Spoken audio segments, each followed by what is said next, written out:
Toca Livros e Grupo Editorial Planeta de Livros apresentam Se Liga Nessa História do Brasil, de Walter Sola e Ari Neto, narrado por Tiago Ubaldo. 1. Os índios no Brasil. Identidade indígena. Quais pessoas nós podemos afirmar que são indígenas? Quando você vê alguém passando pela rua, você pode apontar e dizer: esse cara é um índio? A resposta correta é: ninguém pode fazer isso. Na verdade, só o próprio grupo étnico pode se autodenominar indígena. Em outras palavras, somente o próprio indivíduo pode dizer sou índio ou não sou índio. Isso porque ninguém pode gerar uma identidade para outra pessoa, já que a identidade é um aspecto muito pessoal e nada mais é do que as qualidades e características particulares que tornam possíveis o reconhecimento de uma pessoa. Por isso, a questão da identidade acaba se tornando um assunto muito delicado. Para evitar pisar em campos minados, aqui estão algumas armadilhas que devem ser evitadas. Determinismo biológico. Esse fato ocorre quando tendemos a identificar uma pessoa pelo fator biológico, como classificar alguém como índio por seu aspecto, pele bronzeada, cabelos negros e compridos. Questão cultural. Identificar um indígena por causa da cultura. Por mais natural que pareça esse raciocínio, temos que pensar que a cultura é dinâmica, ou seja, está em constante movimento. Desse modo, os índios contemporâneos não têm os mesmos costumes dos índios que viveram há 300 anos, assim como pessoas que se identificam como brancas, negras ou pardas também têm seus costumes modificados de acordo com o meio e a época em que vivem. Índio que veste calça jeans e toma refrigerante continua sendo índio. Então voltamos para a pergunta.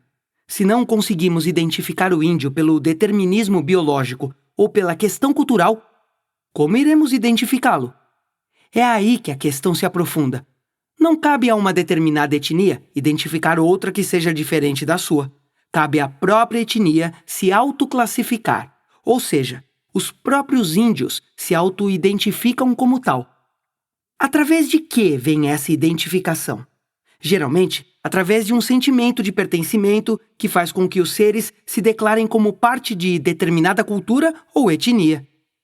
O sujeito que se diz índio é aquele que identifica em si uma continuidade dos povos pré-cabralinos, os sujeitos que viviam no Brasil antes de os portugueses chegarem por aqui. Trabalho, trabalho, trabalho. Mas afinal, o que os portugueses queriam dos índios? Explicando de maneira clara e direta, eles queriam botar o índio para trabalhar, o que lhes garantiria uma mão de obra barata. Esta era a intenção do colonizador português. Colocar o indígena para trabalhar enquanto sonhava em voltar para Portugal com alguma riqueza ou ter uma vida melhor por aqui mesmo. Mas nem sempre as coisas ocorriam conforme o planejado. Por isso, os índios começaram a ser classificados de acordo com a forma como reagiam às relações de trabalho da época. Existia o índio manso, que aceitava o trabalho sem muita resistência, e o índio bravo, aquele que não aceitava as condições impostas e por isso não trabalhava para o português. Nesse contexto, começaram a aparecer guerras contra os índios revoltosos. De modo geral, este era o objetivo do português com relação ao indígena: ser dono da mão de obra. Nesse âmbito, existiam dois grupos bem específicos de portugueses. Os colonos, que vieram para enriquecer ou apenas viver no Brasil e começar uma nova vida por aqui, e que não eram ligados à igreja, conhecidos também como colonos leigos. Eles queriam ter o índio como mão de obra para cuidar de suas terras. Os colonos religiosos, como os jesuítas. Esses colonos tinham outra maneira de fazer o índio trabalhar. Eles os recrutavam disseminando um discurso protetor, levando-os para fazendas fechadas conhecidas como missões ou reduções. O acordo era trabalho versus alimento, ou seja, o índio trabalhava para o jesuíta que, em troca, lhe fornecia proteção e alimento. Alimento este que havia sido plantado pelo próprio índio. Além disso, havia o processo de catequização, que consistia na pregação da palavra do Deus da religião católica. Com isso, os indígenas, que eram influenciados por esse discurso, iam aos poucos se afastando de sua própria identidade, ou seja, iam se aculturando. Nós vamos invadir sua praia. O Brasil não foi descoberto, foi invadido. Os portugueses geraram um dos maiores extermínios humanos de que se tem notícia na história. Os índios, que em 1500 eram milhões, no território que atualmente conhecemos como Brasil, hoje são pouco mais de 800 mil. E o mais curioso disso tudo é que nunca houve uma política deliberada de matança de índios. Foram questões locais que ao longo dos anos geraram todo esse extermínio. Não foi só através da violência que os índios foram mortos. Aliás, nem foi a violência física a maior responsável direta pelas mortes indígenas. O efeito mais nefasto e que mais causou a morte da população indígena foram as doenças. Talvez por isso algumas questões sejam sempre levantadas. Por que raio é que o indígena pegava a doença quando ficava perto do branco? O que o branco tem de tão ruim que só de chegar perto dele, o índio já morre? Existe um termo para explicar esse fenômeno. Chama-se barreira epidemiológica. De acordo com esse conceito, alguns povos vão sucumbir mais facilmente para alguns tipos de doença e serão mais fortes para outras. Por esse motivo, várias doenças entram como causa da mortalidade indígena: catapora, coqueluche, tifo, gripe, peste bubônica. Um dos fatores que fez com que a dizimação dos índios fosse acelerada foi o fato de os jesuítas os concentrarem na mesma aldeia, e assim a forma de contaminação se tornou muito mais fácil e rápida, gerando epidemias catastróficas. Além das doenças, houve muitas mortes de indígenas decorrentes das opressões nas relações de trabalho. Muitas vezes os colonizadores portugueses provocavam verdadeiros climas de guerra entre diferentes tribos, fazendo ofertas para que uma tribo combatesse outra, oferecendo produtos e tecnologias que os nativos ainda não possuíam. Essa era a maneira mais recorrente de se conseguir a mão de obra, insuflando uma atmosfera de ódio entre as próprias tribos. Desse modo, chegavam até mãos portuguesas índios que muitas vezes eram capturados pelos próprios indígenas de tribos rivais. Não bastasse tudo isso, muitos índios morriam em decorrência da exploração do trabalho, que era permeada por maus-tratos, violência e agressão física recorrentes, e da falta de alimentação. Sem contar que muitos deles foram ficando deprimidos e sem razão de viver, sem identificação com o ambiente que os rodeava, em decorrência da catequização que implementou um processo de aculturação, fazendo com que ficassem deslocados e sem sentido de pertencimento. Inúmeros índios cometeram suicídio, matando-se com excesso de ingestão de terra ou de outras formas. A conquista portuguesa não teve nada de pacífica, pelo contrário, foi extremamente violenta e até hoje as cicatrizes dessa invasão se fazem sentir. A imagem dos índios para os europeus. No século XVI, o Brasil estava tão em voga em terras europeias que Henrique II, rei da França, acompanhado da rainha Catarina de Médici, de passagem por Rouen, uma cidade localizada na região histórica da Normandia, mandou preparar uma festa para sua entrada triunfal. Havia nessa cerimônia 300 artistas que estavam fantasiados de índios tupinambás. Entre todos os artistas, era possível encontrar dançarinos, músicas, prostitutas e até mesmo genuínos tupinambás, índios do Brasil que haviam sido levados para lá. Isso deixa claro como, num primeiro momento de colonização do Brasil, o país tinha uma imagem de lugar misterioso, que podia ser o paraíso, mas que também podia ser o inferno. Alguns costumes indígenas assustavam tanto os portugueses e outros europeus que muitos cidadãos de lá não queriam vir para o Brasil por associá-los à barbárie, com medo de serem assassinados pelos índios. E desse modo, durante o século XVI, foi se produzindo muito mito e boato acerca da Terra Brasilis e pouquíssima informação real. Um dos costumes indígenas, olhado de modo atravessado pelos europeus, era o jeito como o indígena lidava com o sexo, que era muito diferente do modo defendido pela religião cristã, ao qual os portugueses estavam acostumados.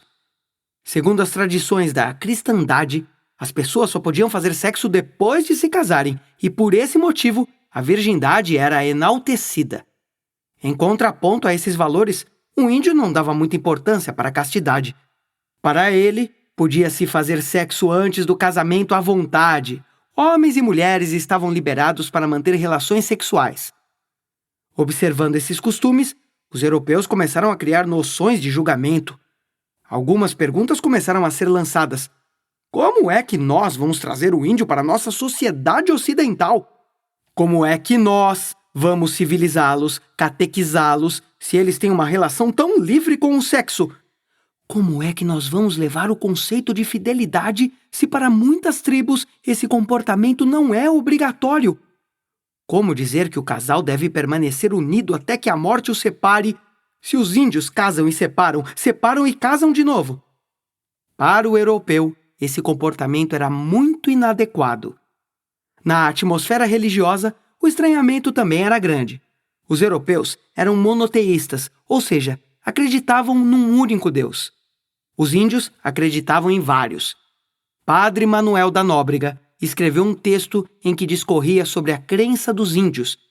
Para ele, os povos indígenas tinham crenças, eles acreditavam em muitas coisas, mas não tinham fé. E a pergunta que fica é: qual a diferença entre crença e fé?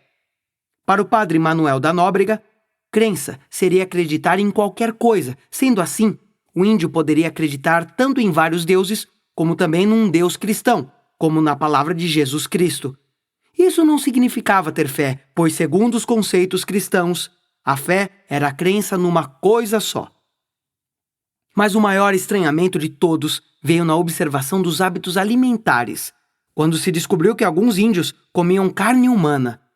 Houve naquele momento, por parte dos europeus, uma separação das ideias que consistia em dizer que nem todo índio que comia carne humana seria necessariamente canibal.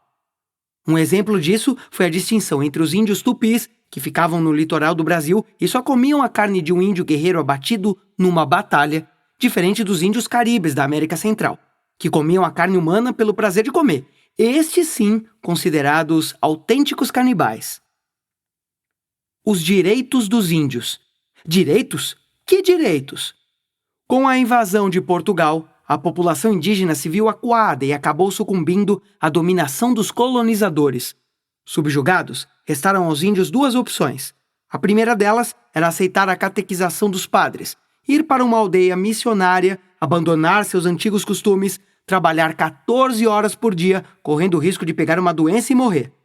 A segunda opção era recusar essa catequização, fugir e até guerrear contra os portugueses. Aquele que recusasse a primeira opção seria considerado um índio bravo e acabaria sendo escravizado. Por tudo isso, a situação legal dos índios nesse período, e até durante muito tempo depois, foi estarrecedora. Para se ter uma ideia, a primeira Constituição do Brasil consta da época em que o país já tinha conseguido se libertar de Portugal em 1824, e não há uma única menção aos indígenas. E na própria corte havia índios escravizados, situação esta que ocorreu até 1850. O direito do índio evolui conforme o tempo passa, porém, na prática sempre fica um passo aquém do esperado. Em 1845, com Dom Pedro II no poder, foi criado o Regulamento às Missões, que era uma reorientação aos direitos indígenas. Os índios que estavam sendo ajuntados pelos missionários passaram a ter um acompanhamento mais de perto do Estado. Mesmo com essa medida, a atuação da Igreja sobre os povos indígenas perdurou por muito tempo. No século XIX, os portugueses continuaram oprimindo os índios com relação ao trabalho, mas a partir desse momento, queriam abrir novos caminhos e se deslocaram do litoral para o interior do Brasil. Conforme crescia esse avanço dos portugueses, surgia a necessidade de retirada dos índios de suas terras. A situação do índio nos dias atuais. Apenas em 1910, quando o Brasil já era uma república, é que foi criado o Serviço de Proteção ao Índio, SPI. Um dos primeiros líderes desse serviço foi Marechal Rondon, que se destacou por compreender a organização social indígena como ela realmente era. Mesmo assim, ele também estava imbuído de alguns preconceitos, principalmente no que concerne à autonomia dos índios. Para Rondon, o índio era como se fosse uma criança crescida, que carecia de cuidados, para que um dia se tornasse como um de nós. Hoje sabemos que essa visão é antiquada, já que é preciso preservar a cultura indígena em toda a sua essência. Mas e hoje? Como se encontra a situação do índio? O SPI fechou em 1966, acusado de corrupção. Em 1967, foi criada a Fundação Nacional de Apoio ao Índio, FUNAI, um órgão legítimo que defende as causas indígenas, mas que nem por isso deixa de sofrer contestações, já que, habitualmente, todos os anos recebe reclamações de invasão de terras. O índio continua sendo tutelado pelo Estado, com a diferença de que hoje existe outra visão com relação a essa proteção. O índio é protegido pelo Estado não porque ele é inferior ou incapaz, mas como uma forma de pagar uma dívida histórica que o não-índio tem com relação a ele. Dentro da legislação, hoje em dia, o indígena é considerado como relativamente capaz, ou seja, tem o mesmo patamar de direitos que cidadãos de até 16 anos de idade. No atual contexto, vem ganhando força uma política de emancipação indígena que nada mais é do que considerar o cidadão indígena como não mais pertencente à sua cultura de origem. Desse modo, emancipado e sem proteção do Estado, ele perde o direito de proteção à sua propriedade, que continua sendo invadida. Hoje, existem no Brasil pouco mais de 800 mil índios. No censo de 2010, eram 817 mil índios. Atualmente, 1% das propriedades ocupam 45% da área rural do Brasil. Ou seja, praticamente metade das terras brasileiras são latifúndios. Por outro lado, em 2018, apenas cerca de 13% das nossas terras pertenciam aos povos indígenas, sendo que, segundo registros oficiais, mais da metade já foi invadida. Quase todas as terras que os índios possuem estão sendo atacadas ou, no mínimo, ameaçadas hoje em dia por pressão política ou militar. 2. Período pré-colonial. O Senhor do Atlântico. Há 500 anos, Portugal tinha muito poder. Era dono de tanto prestígio que chegou a ser conhecido como o Senhor do Atlântico. Foi o primeiro país da Europa a fazer uma expansão marítima gigantesca, que contornou a África inteira para chegar às Índias e trazer riquezas de lá. Contornando a África, Portugal fazia negócios também nesse continente. Em 1498, o país fez sua maior expedição até então. Capitaneada pelo navegador Vasco da Gama, a missão contornou a África, chegando às Índias e fazendo com que seu líder fosse recebido no ano seguinte em terras lusitanas com todas as honrarias, visto como grande herói. O moleque era zica. A coroa, então, decidiu investir cada vez mais no projeto das navegações, enviando cada vez mais homens para ir atrás das riquezas das Índias. Detalhe importante: em 1492, a América já havia sido descoberta pelo navegador Cristóvão Colombo.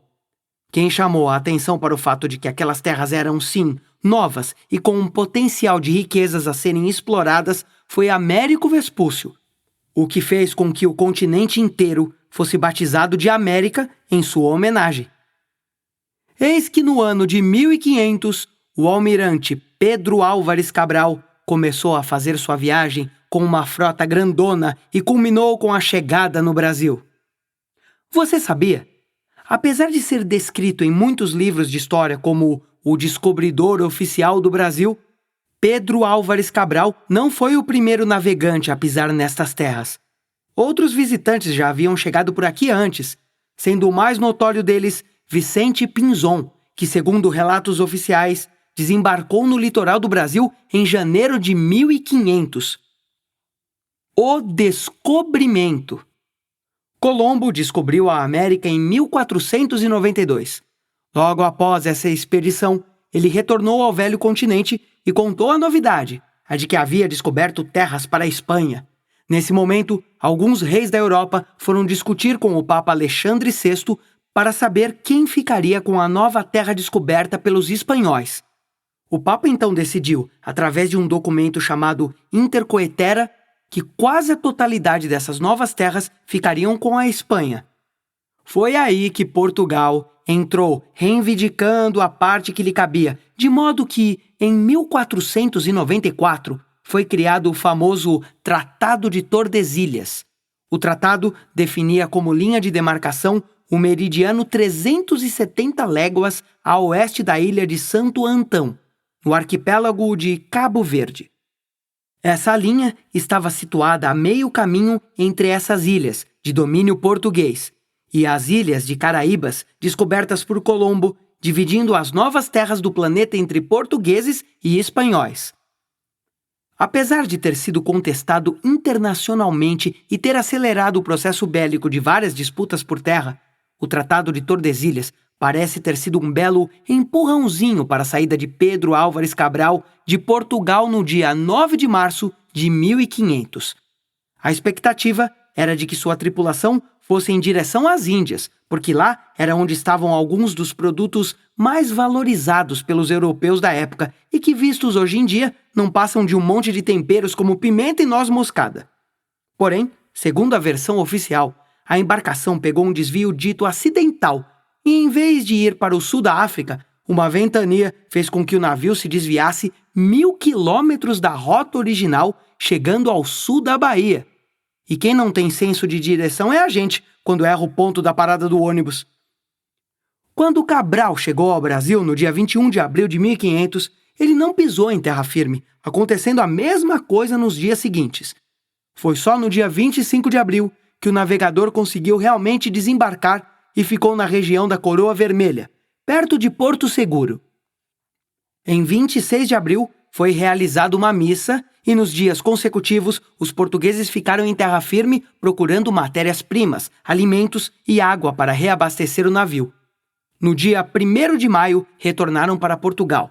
Por mais que aquelas terras novas tivessem uma localização estratégica, o objetivo maior de Portugal ainda eram as Índias. Porém, Cabral, cara ligeiro, deixou para trás 4 homens de sua tripulação para marcar o território e já deixaram um recado. Esta terra se pá tem valor, então vai ser nossa. Feitorias e escambos. Portugal já mantinha relações comerciais com a África e a Ásia, através de um esquema chamado feitoria, que funcionava da seguinte maneira. Um homem da embarcação portuguesa chegava à praia, conversava com a liderança desses povos nativos e propunha uma troca. Assim, os portugueses levavam para esses lugares objetos e artigos que esses povos ainda não conheciam e recebiam de volta serviços, como a extração de madeira. Como essa troca comercial não envolvia moeda, ela foi chamada de escambo. As feitorias funcionavam em espécies de galpões, nos quais era depositado quase tudo o que os portugueses queriam trocar. Era um método seguro. Já que essas ações eram feitas na costa litorânea desses lugares, os portugueses não precisavam adentrá-los e a transação toda era feita de maneira muito ágil. Fernando de Noronha, um explorador da época, foi o primeiro grande comerciante português a trazer o método da feitoria para as terras brasileiras. Ele conseguiu pegar muita madeira do pau-brasil e enviar para Portugal. Empolgado com o resultado do esquema de feitorias implantado aqui, o rei Manuel I decidiu investir mais no negócio, que ele realizou sem maiores percalços até o ano de 1530. O esquema era tirar daqui o que conseguiam. Além do pau-brasil, foram levados muitos animais selvagens, como onças, micos, leões dourados, papagaios, araras e tucanos. Todo esse comércio acontecia graças aos acordos realizados com os nativos, já que os portugueses não entravam nas matas para extrair madeira ou caçar animais. Começou então a se intensificar a troca comercial não monetária, o escambo. Os portugueses entregavam para os índios machados, tecidos, espelhos e outros produtos e recebiam em troca madeira, animais, alimentos e outras matérias-primas. Mas a presença dos portugueses no Brasil nesse momento não foi marcada só pela exploração comercial. Como os outros países da Europa não concordavam com o Tratado de Tordesilhas, várias tropas, principalmente da França e da Inglaterra, vieram para o Brasil para tentar explorar sua costa. Mesmo com Portugal enviando para cá algumas expedições guarda-costas, o Brasil foi invadido por tropas inimigas de tal modo que o rei de Portugal não viu outra maneira de proteger essa terra a não ser povoando-a. E esse povoamento começou de maneira mais eficaz a partir de 1530. 3. A administração colonial. Contexto histórico.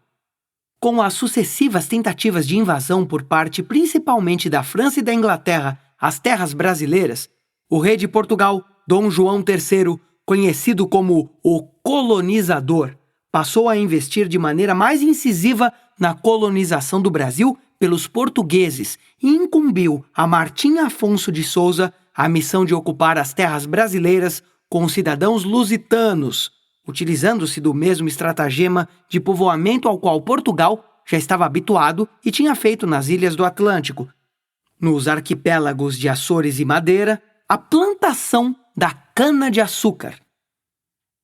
Aceitando a missão que lhe foi entregue pelo rei, Martim Afonso ficou durante os anos de 1530 a 1532 viajando pelo litoral brasileiro para difundir a cultura da cana-de-açúcar e fundou a primeira vila do Brasil, a Vila de São Vicente, no litoral de São Paulo, onde foi construído o primeiro engenho de açúcar do país. Martim Afonso de Souza veio com 400 homens distribuídos em 5 navios. Um dos navios naufragou, outro foi afundado pelos franceses, outro grupo desses homens se perdeu na mata e nunca mais apareceu. Mas, de maneira geral, ele foi bem sucedido, deixando Dom João III satisfeito com seu trabalho. Assim, o rei de Portugal enviou para cá mais 11 homens de sua confiança, pertencentes à baixa nobreza entre burocratas e comerciantes. A coroa portuguesa distribuiu a terra do Brasil entre esses homens e os fez donatários dessas terras, com a condição de que povoassem a colônia e cultivassem plantações. Todos esses homens recebiam uma carta de doação que lhes garantia o usufruto da terra, além de um documento chamado Carta Foral, no qual estavam descritos os direitos e deveres de cada donatário. Dentre os direitos, um deles assegurava que o donatário poderia prender pessoas, ou seja, ele tinha um direito jurídico sobre quem estava situado em sua capitania. Também havia o direito de criar regras para cobrar imposto de seus inquilinos. Dentre os deveres estava a proteção da capitania, a construção do engenho e a geração de riquezas para a coroa. Era muita responsa. Capitanias hereditárias. As terras foram divididas em 15 lotes, distribuídos entre 12 homens. Martim Afonso era um deles. Esses lotes receberam o nome de capitanias hereditárias. Capitania significa chefia, comando, e era justamente esta a função dos homens que administravam essas terras. Capitanear, protegê-las dos inimigos, fossem indígenas nativos, fossem invasores ingleses, franceses e holandeses. E hereditárias, porque a posse dessas terras passava de pai para filho, sendo proibida sua venda. Para refletir, pela observação do mecanismo das capitanias hereditárias, podemos pensar como até hoje suamos para pagar um aluguel tão caro num país com uma extensão territorial gigantesca. Isso quando conseguimos pagar sozinhos, tanto que nas cidades maiores é comum a experiência de compartilhar apartamento e o aluguel. Você já parou para se perguntar por que isso acontece? Desde as capitanias, o donatário, que era o designado pelo rei a administrar a capitania, ficava com o direito de divisão dessas propriedades, sistema conhecido como sesmaria. Então, esses donatários dividiam os terrenos entre vários amigos e conhecidos, que por sua vez recebiam enormes pedaços dessas terras. Mesmo com a possibilidade de a coroa portuguesa retomar os territórios, muitos foram ficando nas mãos desses homens.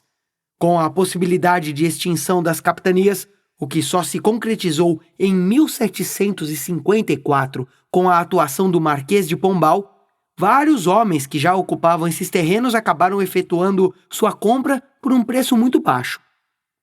Talvez esteja aí uma das raízes desse problema secular, um país onde alguns receberam latifúndios de presente e outros precisam batalhar para conseguir um pedacinho dessa mesma terra. Governo geral. Em 1545, os espanhóis encontraram uma mina de prata na Bolívia chamada Potosí e começaram a extrair esse minério e levar muita riqueza para a Espanha. Ao saber dessa notícia, o rei Dom João III achou que era o momento de ocupar melhor o Brasil na tentativa de também encontrar minérios preciosos. Em 1549, Dom João III nomeou como primeiro governador-geral do Brasil o militar Tomé de Souza, que aceitou a missão e acabou fundando Salvador, a primeira capital brasileira. Nessa empreitada, Tomé de Souza trouxe para o Brasil cerca de 1.000 pessoas, dentre as quais havia por volta de 400 degredados, que eram as pessoas que haviam sido banidas ou expulsas de Portugal por um tempo determinado ou por toda a vida. O intuito da coroa portuguesa, com a criação do governo geral, era centralizar a política para organizar melhor a sociedade que começava a se formar aqui no Brasil, além de implementar uma comunicação mais direta com os donatários.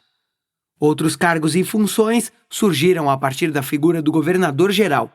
Havia o capitão-mor, responsável por resguardar e proteger a costa litorânea, o provedor-mor, que cuidava dos impostos e finanças, e o ouvidor-mor, responsável pelas questões jurídicas. Todas essas funções ficavam concentradas na capital.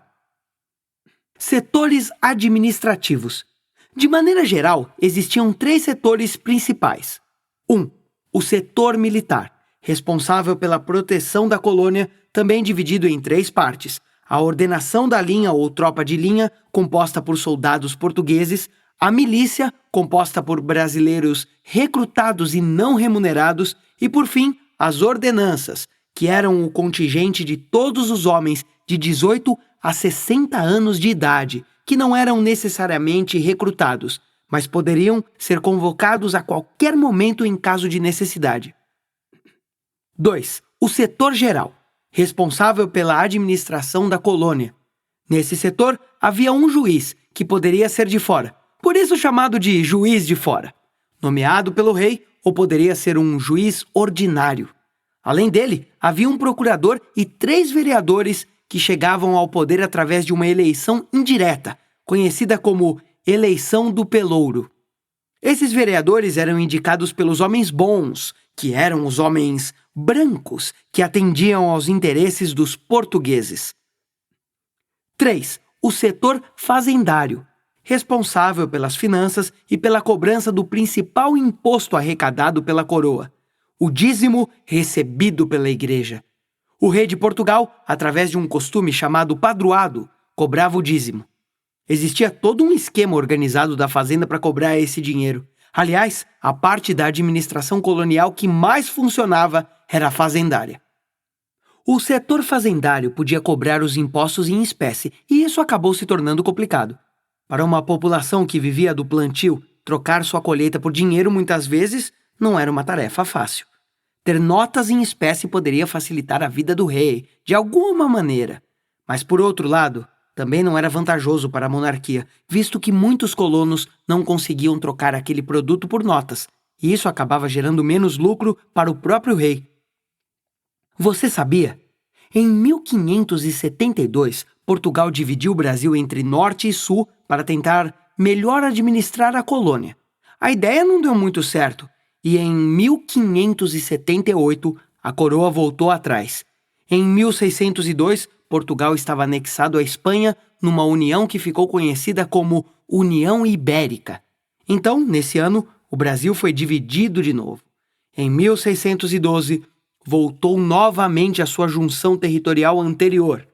Entre 1621 e 1625, houve vários conflitos para saber se iriam ou não dividir o Brasil.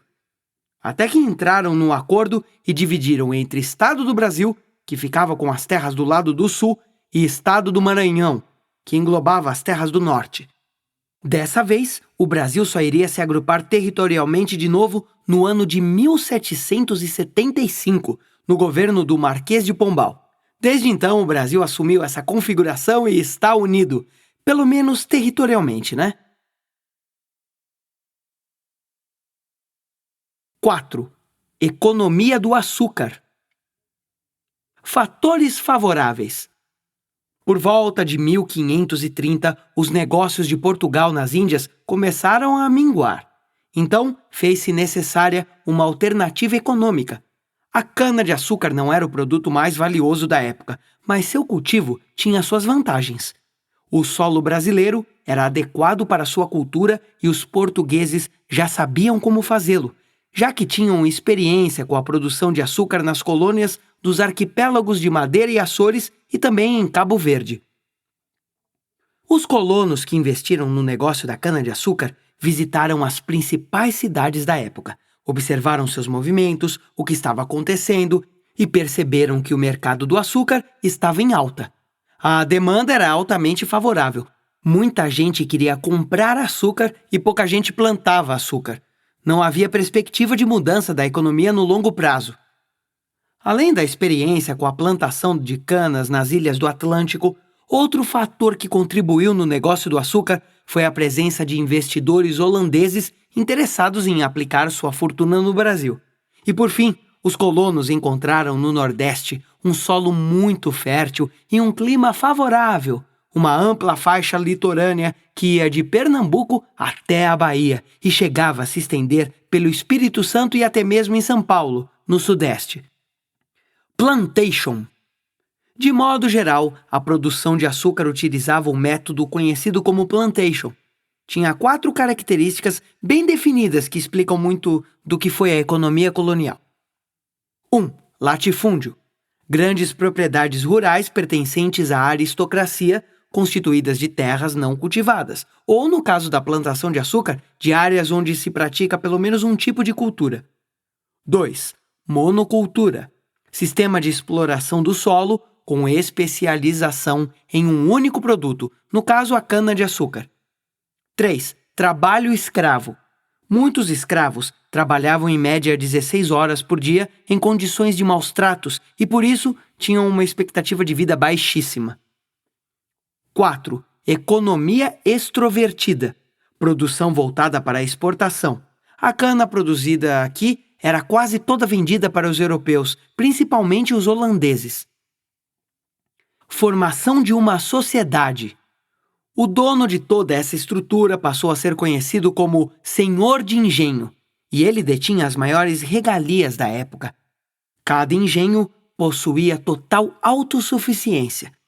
O senhor de engenho representava a posição máxima na pirâmide social, pois, além do domínio sobre a propriedade e os meios de produção, ele também detinha influência sobre as pessoas e oprimia os escravos que faziam o trabalho pesado. Toda essa cadeia produtiva e escravocrata era mantida graças aos investimentos dos europeus, principalmente holandeses. Devido à aplicação desse capital, eram contratados os melhores técnicos, engenheiros, mestres do açúcar e feitores, purgadores.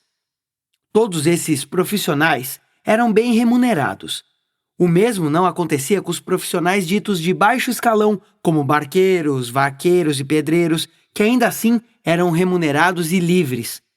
E ainda existiam nessa cadeia os escravos, que não eram nem livres nem remunerados. A produção do açúcar fez com que, em pouco mais de um século, o número de escravos no Brasil subisse a números exorbitantes. Em 1570, somente 7% dos trabalhadores eram escravos. Em 1600, esse número já havia crescido para 40%, e em 1650, quase 100% dos indivíduos trabalhando no plantio, na colheita e em todas as outras etapas da produção do açúcar, principalmente nos trabalhos pesados, que exigiam bastante esforço, como arrastar a plantação, moer a cana e carregar caixas, eram escravos. Havia uma organização hierárquica, uma sociedade que começava a se formar. Os trabalhadores bem remunerados, os mal remunerados, os não remunerados, todos dividindo o mesmo espaço. O senhor de engenho morava numa grande casa, que não por acaso se chamava Casa Grande. Os trabalhadores livres moravam em casas menores. Enquanto isso, os escravos viviam abarrotados em senzalas que não tinham nem janelas. Existiam até igrejas dentro de alguns engenhos e padres que moravam no local.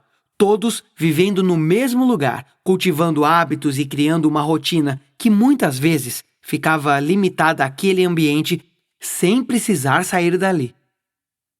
Para refletir, a economia do açúcar influenciou a sociedade do açúcar, opressora com divisões sociais bastante claras. Era uma sociedade aristocrática, ou seja, uma organização sociopolítica que se baseava nos privilégios de uma classe social e era composta por pessoas nobres que monopolizavam o poder, normalmente garantido por herança. Embora hoje vivamos numa outra sociedade, nós recebemos certo legado daquela época, de uma sociedade rural, do tempo em que o senhor de engenho era o todo-poderoso e não precisava trabalhar. Ainda hoje, o brasileiro guarda na mente uma ideia de que quem trabalha manualmente não é tão importante como quem é o dono do negócio, ainda que o dono nunca tenha de fato trabalhado num projeto que é dele mesmo. 5. Escravidão negra, resistência e trocas culturais. Processo de captura, comercialização e tráfico negreiro. Segundo a definição do dicionário, escravo é o indivíduo que está ou foi privado de sua liberdade, sendo submetido à vontade de outrem, definido como mercadoria. Perceba que nesse conceito não é dita a cor de uma pessoa que se torna escrava. A escravidão que aconteceu no Brasil é muito característica. É verdade que os indígenas foram escravizados, mas de maneira geral, a escravidão negra foi a mais aplicada aqui. O tráfico de negros começou a tomar corpo no Brasil numa época em que a maioria dos habitantes desta terra era indígena. Havia diversas teorias acerca da escravização dos índios, dentre as quais se destacava de que os nativos americanos não tinham alma e precisavam receber o evangelho. Porém, o verdadeiro motivo por detrás da escravidão negra, em detrimento da indígena, foi econômico. Tendo em vista a distância geográfica entre Brasil e Portugal, a fiscalização desse sistema pela coroa era mais difícil aqui no continente americano. Não dava para o regime mensurar quantos índios eram capturados e quanto de receita era gerada com isso. Dessa forma, passou a ser muito mais viável criar feitorias na África, já que a distância era menor, o que tornava os custos com essa tarefa mais baixos. Para o rei, também era mais simples conduzir sua frota para a África e montar ali uma base com seus homens, que fariam a fiscalização e a função de polícia, de modo que, em pouco tempo, já havia um esquema funcionando a todo vapor. Os escravos eram capturados e levados para a feitoria que tinha o controle de tudo. Quem estava entrando, quem estava saindo, o registro dessas peças, o imposto que era cobrado e a parte desse imposto que era levada para Portugal. Em algum tempo, consolidou-se uma nova forma de se ganhar dinheiro. Estava formado o mercado escravagista. Assim que chegavam às feitorias, os africanos capturados eram colocados à venda e, depois de escolhidos, levados em embarcações para um destino que desconheciam. Esses barcos apresentavam péssima ou nenhuma condição de higiene. O que se via era uma travessia desumana, em que os africanos eram empilhados, mal alimentados e não conseguiam esticar o corpo por dias a fio. Durante 400 anos, a Europa comercializou aproximadamente 11 milhões de negros, que foram retirados da África e vieram para as Américas e outras regiões. Desses 11 milhões, aproximadamente 5,5 milhões vieram para o Brasil e mais de 600 mil morreram no caminho. Morreram no próprio navio negreiro, devido a maus tratos, sujeira, doenças e má alimentação. A justificativa. Os escravos vinham de muitos lugares diferentes. Além de chegarem do interior do continente, vinham dos portos, do litoral, mas mesmo o litoral não era um lugar só. Podiam vir do litoral da Angola, de Moçambique, das ilhas do Ocidente, da região de Guiné, quer dizer, de várias partes da África. Os escravizadores pegavam pessoas de etnias diferentes e agrupavam todas elas no navio negreiro. Especula-se que cerca de 10% dessa frota de pessoas escravizadas morriam durante a travessia. Os números do tráfico negreiro foram crescendo de maneira exorbitante. No século XVI, 30 mil negros escravizados foram trazidos para o Brasil. No século XVII, foram mais de 700 mil. No século XVIII, quase 2 milhões. E só nos primeiros 50 anos do século XIX, mais de 2 milhões. Existiam duas principais justificativas para que a escravidão fosse aceita como um sistema plausível. A primeira delas era que, ao adquirir escravos, as pessoas conhecidas como cidadãos de bem estavam fazendo uma boa ação a eles, pois se eles não tivessem sido trazidos para o mundo ocidental, nunca iriam conhecer as verdadeiras crenças do cristianismo e da religião católica, ou seja, nunca seriam salvos e nunca encontrariam o paraíso. E se a justificativa da catequização não colasse, os cidadãos de bem tiravam outra da cartola, o argumento da civilização. Esse argumento dizia que o europeu branco ia até a África Negra para civilizar as pessoas, mostrando para elas como deveriam viver. Tudo isso foi institucionalizado, estava dentro do texto da lei, para que se evitassem contestações. Cotidiano. O negro africano não veio para o Brasil, ele foi trazido. E só conseguia viver 20 e poucos anos aqui, de tão difícil dia a dia. Muitos deles morreram antes mesmo de chegar à puberdade. Quando os negros chegaram aqui, eles foram colocados para trabalhar tanto no campo quanto na cidade. A maioria foi para o campo para trabalhar numa lavoura de açúcar, acordando cedo, alimentando-se pessimamente, trabalhando uma média de 16 horas por dia e sofrendo maus tratos. Dormiam numa habitação coletiva, a senzala, sem espaço e sem janela. Se o negro não quisesse essa vida, seria chamado de preguiçoso e teria como castigo a chibata. Então a vida dos escravos era basicamente o trabalho. E além desse trabalho que faziam para o patrão cotidianamente, eles tinham que plantar para eles próprios em seus dias de folga, já que muitos donos sequer os alimentavam. Existia a possibilidade de o escravo comprar a própria liberdade, mas na prática isso quase não acontecia. A maioria não conseguiu comprar sua alforria, mesmo trabalhando a vida inteira. Repressão. Se o escravo não quisesse trabalhar, ele teria que enfrentar uma violência maior do que a que ele já vivia todos os dias.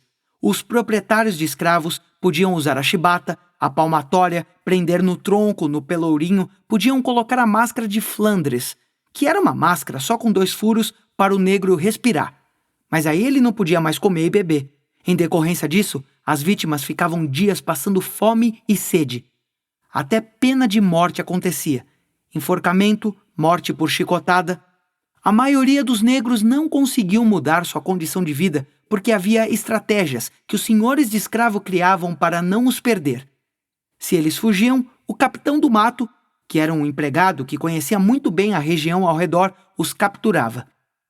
Se o escravo fugisse pela segunda vez, poderia ser morto para servir de exemplo. Resistência negra e legado. É fundamental quebrar o mito do negro passivo. Não foi todo negro que aceitou a escravidão numa boa. Aliás, a maioria absoluta deles não aceitou. Não houve um bom tratamento. Esperamos que você tenha gostado desta prévia. Para continuar ouvindo este audiolivro no Google Play Livros, use o link na descrição do vídeo.